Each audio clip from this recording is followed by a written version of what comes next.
Malungkot namang inanunsyo ni Agri Party List Representative Wilbert Lee ang pag-atras sa kanyang senatorial bid.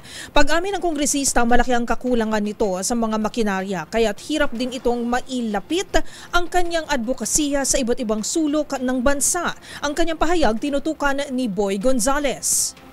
Isang araw bago ang pagsimula ng kampanya para sa national posisyon, inanunsyo ngayon ni Agri Party List Representative Manoy Wilbert Lee ang kanyang pag-atras sa kandidatura sa pagkasenador. Ito'y 3 buwan bago ang halalan sa 2025 midterm election. Ayon kay Lee, nagdesisyon siyang umatras dahil sa kakulangan ng makinarya at kahandaan sa pagtakbo sa mas mataas na posisyon.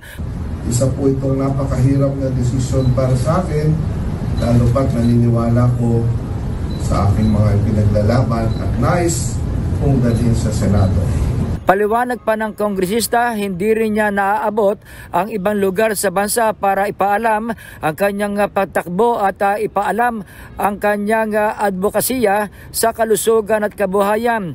Gayunman, desidido pa rin si Lee na magpatuloy sa serbisyo bilang kinatawan ng naturang party list para matugunan ang mga pangailangan ng publiko, partikular ang mga nasa sektor ng agrikultura. Sa aking pag-iikot, talagang nakita po natin na talagang napakaraming lugar pa na hindi po natin kaya, hindi po natin naaabot. No? Kulang tayo sa oras. Alam naman po ninyo, hindi naman po tayo artista. No? So, kulang po tayo sa oras. Ngayong hapon ay magtutungo sa COMELEC ang kongresista para sa formal na pag-atras sa kanyang kandidatura sa darating na eleksyon. Para sa MBC TV Network News, ito si Boy Gonzales, una sa Pilipinas, una sa Pilipino.